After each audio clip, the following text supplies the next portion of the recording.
that will do it.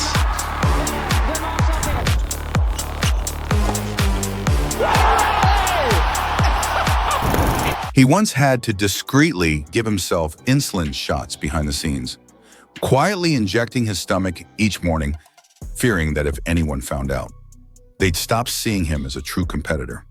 There was a day he collapsed during Roland Garros, with torn ligaments and silent tears in a cold hospital room where his Grand Slam hopes slipped away. But now, Alexander Zverev doesn't hide his condition anymore.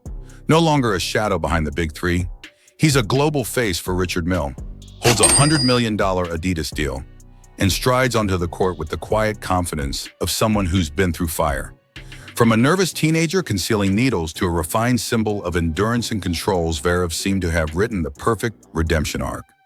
Until the storm came, allegations of abuse from a former girlfriend shook everything, replacing his composed image with legal headlines, courtrooms, and doubts behind those ice-blue eyes. How could someone battling a lifelong illness, someone who once broke down in body and mind, come back looking nearly unbreakable? Right now, we step into the complex, determined life of one of tennis's most talked about figures, Alexander Zverev. Chapter 1: Childhood. The diabetic boy in the beginning in a small apartment in Hamburg. Hamburg, April 20th, 1999. The northern German port city lay quiet in the early mist when Alexander Zverev first cried out in a modest hospital on the west side. He arrived in a household already shaped by the bounce of tennis balls and racket strings. His father, Alexander Zverev Sr., had once ranked among the top 200 players globally, representing the Soviet Union. His mother, Irina Zvereva, had also played on international circuits at a time when tennis was a rarity in Eastern Europe. The Zverevs lived in a tiny flat, roughly 860 square feet. White walls, wooden floors, and an old piano stood unused. Their days revolved around two things: tennis and hope. His older brother, Misha, 10 years his senior, was already a rising star in German tennis. Each morning, his father escorted Misha to the courts via train. Every evening, his mother critiqued her son's technique in Russian, the family's private language beyond the world outside. Sasha Alexander's nickname had few toys. His first racket was Misha's broken one, fixed with glue and shortened to fit his small hand. Nobody pushed him into tennis, but from age 3, he'd trail along to practices, stand off to the side, and hit balls against the wall.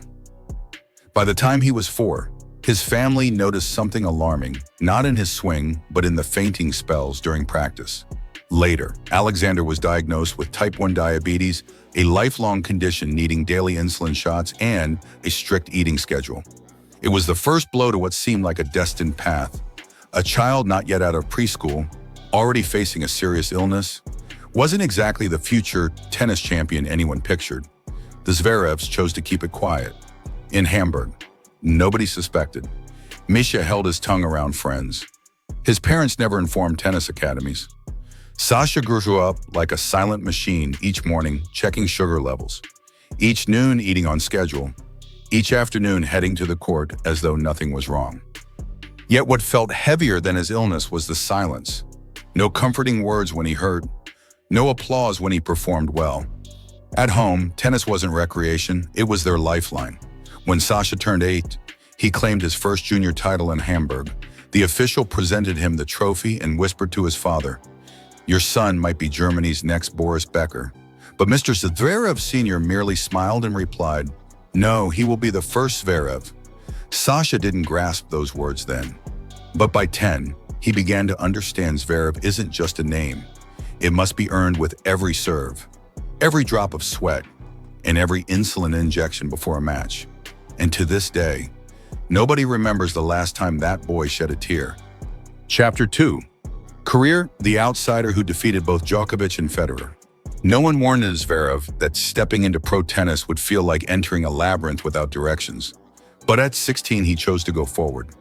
His only possessions were a vintage Wilson racket, a few insulin vials, and the habit of waking at 5 a.m. to test his blood sugar. In 2014, at only 17, Zverev reached the quarterfinals of the Hamburg Open. Right in his hometown, all across Germany, people asked, could this be Boris Becker's heir? But Sasha stayed quiet.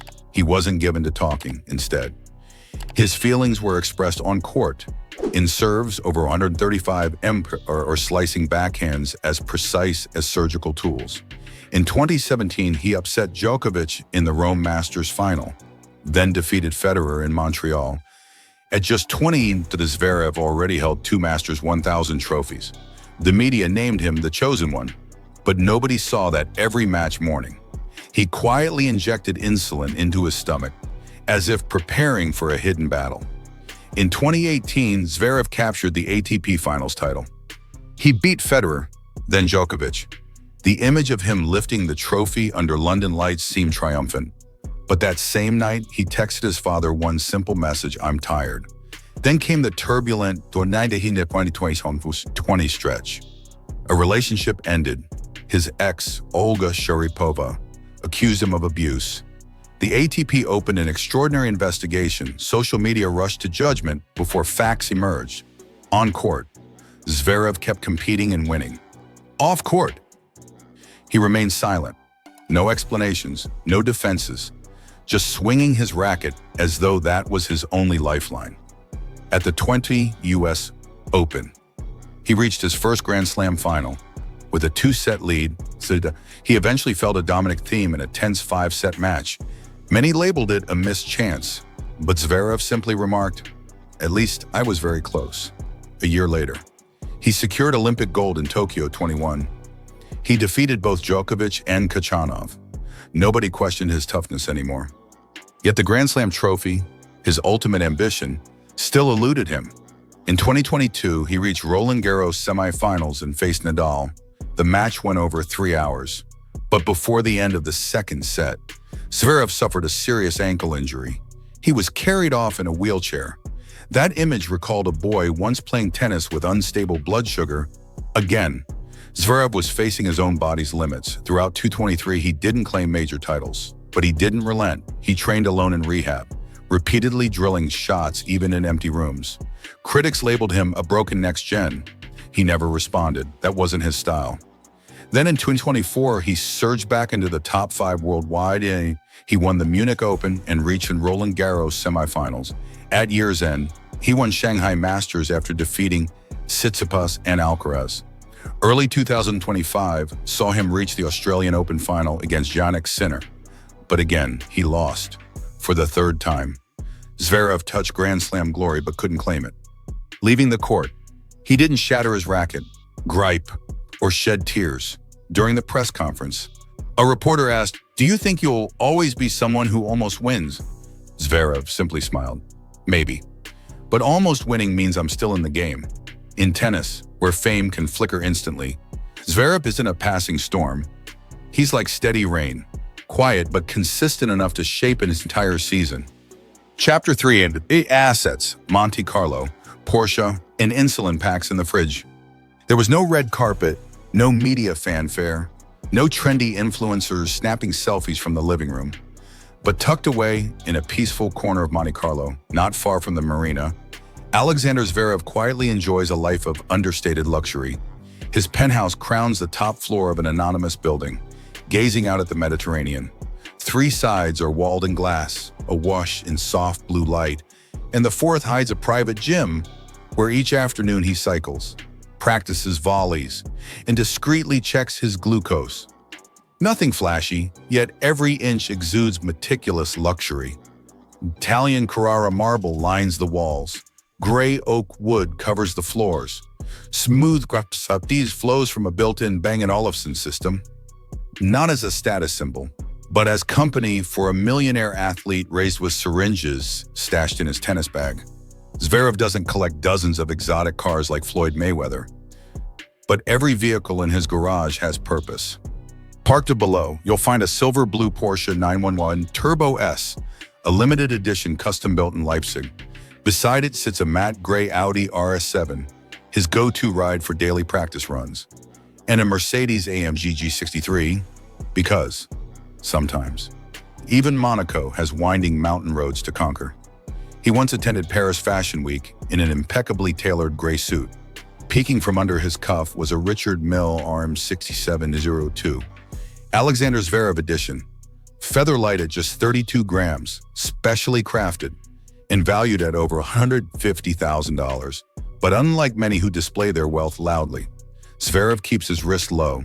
It's not modesty, it's an understanding that what's genuine doesn't beg to be noticed. Zverev has held on to the family home in Hamburg, where his mother proudly displays the first photo of young Sasha with a racket beside his brother Misha. Tucked behind the home is a personal clay court and a basement transformed into a cutting-edge recovery suite. There's a muscle ultrasound machine, a cryotherapy unit, and a dedicated insulin bridge. Occasionally, a discreet medical van stops by, not for emergencies, but to restock what keeps him game-ready. Money, Zverev once said, doesn't bring joy, but it does provide stability. It allows him not just to exist between diabetic lows, but to train in peace, surrounded by excellence, without ever needing to ask for favors. Beyond his lifestyle, he has quietly backed a network of elite sports recovery centers across Germany, designed with athletes battling chronic conditions in mind. A portion of the profits supports the Zverev Foundation, his charitable initiative helping children living with type 1 diabetes. No press tours, no donation drives, just a quiet ritual each season. He gives a part of his winnings to support the kind of child he once was. Chapter 4.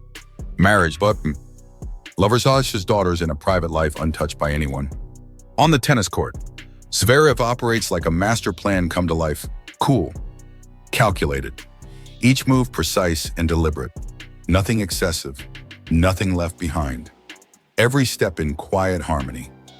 Yet when the spotlight dims, he almost seems to vanish from view, not out of fear or shame, but by choice, as though his most personal truths belong in a sanctuary no camera can reach. Brenda Petea entered that guarded world at a time no one noticed. Not until it was nearly over. Known throughout Germany as a model and former reality TV figure, she carried the charisma of someone born to be seen. The two quietly began seeing each other in 2019, before the media even caught on. Brenda was pregnant. Their daughter, Mela, was born in March 2021, and Brenda stated she'd raise her alone. No public fallout, no drama, just a powerful silence. Zverev responded with brevity, a calm statement he would do his part. No baby photos on magazine covers, no heartfelt interviews about fatherhood. But observant fans saw the shift. His calendar subtly changed. He skipped a few lower-tier tournaments, spent more time based in Europe, without ceremony or announcement. It became clear this was fatherhood, done his way, with no need for praise. By late 2021, Zverev stepped out publicly with Sofia Tomala, a woman who contrasted sharply with Brenda. Smart, seasoned, outspoken, and well-connected in German celebrity circles. She brought a different energy. Sofia welcomed attention. She walked red carpets, attended fashion events on his arm, smiled for cameras at Roland Garros. Zverev never said much, but she always smiled first, and his quiet gaze beside her hinted at something tender beneath the surface. In early 2023, fans began noticing that Sofia's photos had vanished. Their posts disappeared, interactions paused. Whispers of a breakup spread quickly. Yet not long after, she was spotted at the Madrid Open, and Zverev played with a fire like he'd shaken off months of sleep. There were no official comments, no need. A few blurry photos near the court were enough, proof that what matters often lives beyond headlines. Yet behind every relationship, one chapter lingered unresolved, his history with Olga Sharipova. In 2020, she gave a haunting interview, describing pain, fear, and emotional abuse from their past. No charges were filed, no physical proof emerged. Still, the tennis world held its breath. The story became bigger than sports. Zverev denied the claims. He chose not to argue in public. The ATP launched a formal inquiry. The process ran for more than a year, with multiple witnesses sharing accounts. By January 2023, the ATP ruled no disciplinary action. The evidence wasn't conclusive. And like always, Zverev offered no further words. Reactions split, support and suspicion in equal measure. But on the court, he remained steady, no dramatic gestures, no explanations, just one match after another, as if forward motion was his only lifeline. In a world where every romance is dissected, Zverev keeps his heart under lock and key, not to conceal, but to protect it from shallow scrutiny. For him, the right companion may never be a public darling or social media muse, but if she brings him calm in the storm, then that, quietly, is everything. Chapter 5. Scandal. When Zverev crossed emotional boundaries. Even though Zverev often appeared composed under pressure, his journey was never free of turbulence. A few controversies followed him during his ATP career, not because he invited them, but because greatness often brings unwanted attention. Between 2020 and 2023, a personal matter from the past reemerged, putting his name back in the press for reasons unrelated to tennis. It became a draining period, juggling elite competition while absorbing the weight of external headlines. The ATP stepped in, launching a formal inquiry that spanned more than a year. Eventually, they concluded the matter, citing insufficient proof to warrant penalties. No charges, no vindication. Simply a close. Zverev didn't offer commentary, nor did he disengage from his responsibilities. He kept arriving at tournaments, grinding through practices, playing matches, and gradually shifting the spotlight back to the baseline. Then in 2022 at the Acapulco event, his control slipped for a moment. After a heated doubles loss, he violently slammed his racket against the umpire's chair, so close it left spectators frozen in shock. Disciplinary action was swift. He was ejected from the tournament, fined, docked ranking points, and handed a conditional suspension. The next morning, he issued an apology. It wasn't long or dramatic, but it showed that he acknowledged the gravity of the moment. Maybe he also understood that true judgment doesn't come from a single outburst, but from how a person chooses to move forward after it. That night in Acapulco marked the only visible crack in Zverev's usually cool exterior. He wasn't the steady hand fans were used to. He wasn't the disciplined pro pushing through physical limits. He was just a young man who lost balance. Brief, but enough to remind people even the strongest break sometimes. Yet in the seasons that followed, Zverev stayed far from any repeat behavior. He zeroed in on his game, rose back into the top ranks, lifted more Masters trophies, and came within reach of a long-awaited Grand Slam win. Only he knows how often he revisits those moments, but his posture on court, his silent exits from roaring arenas, say plenty. He doesn't dwell in excuses. He chooses to climb again, patiently, shot by shot. Chapter 6. Achievements. So many titles, yet still no Grand Slam. In the wave of talent that followed the reign of Federer, Nadal, and Djokovic, few have climbed as steadily as Alexander Zverev, not through bold proclamations, but by quietly advancing early, steadily, and farther than many of his generation. His first major breakthrough came in 2016 with a Masters win, just 20 years old at the time.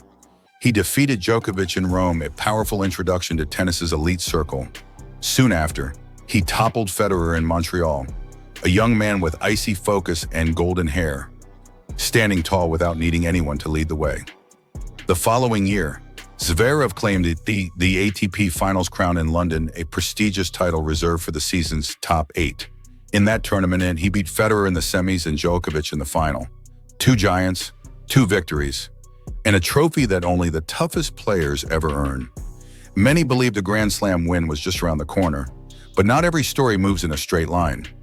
Unexpected defeats, injuries, external pressures, and distractions away from the court made that path longer than expected. Even so, Zverev built a resume that earns respect across locker rooms and broadcasts.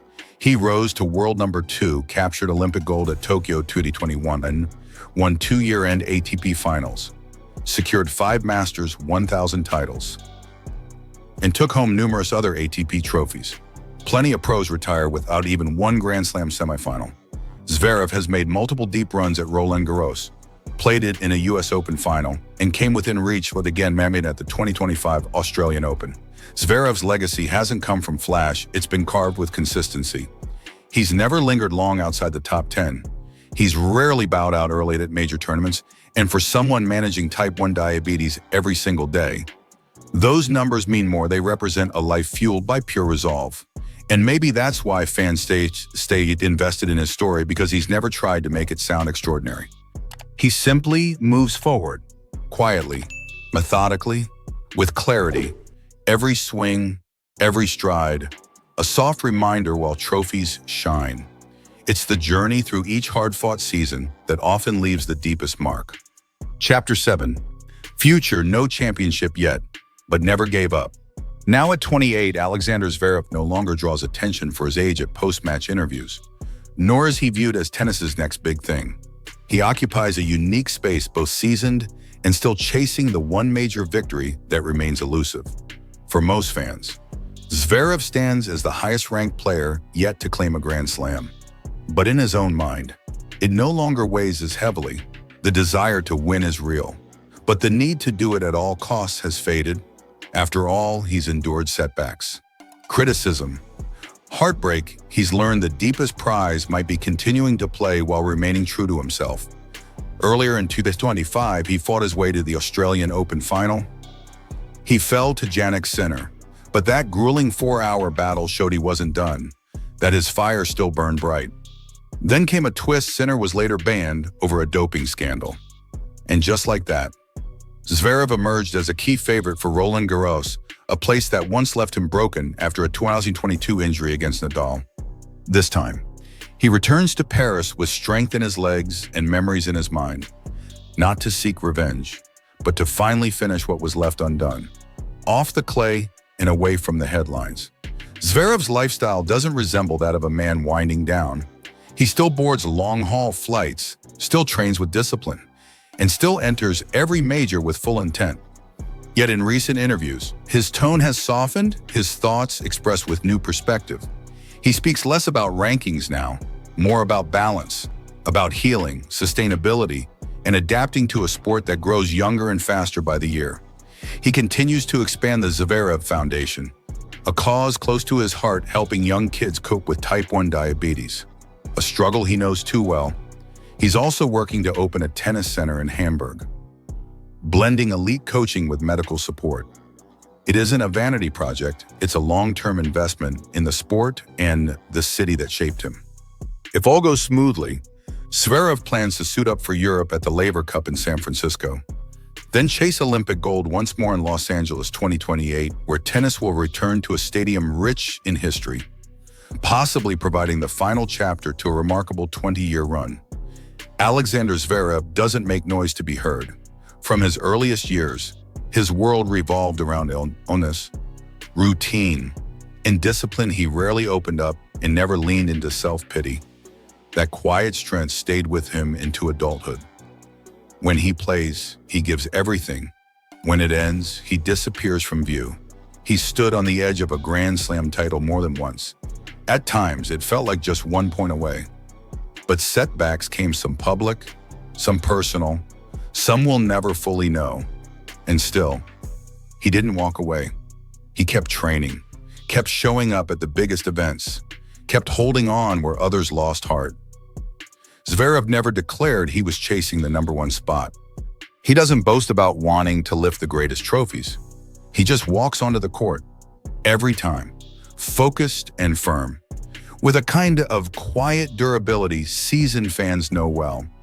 Perhaps his breakthrough will come in Paris, or maybe in New York, and maybe it never will. But that's not the story anymore. What stays with people about Zverev is that he endured, stayed on his course, never turned away, never let go.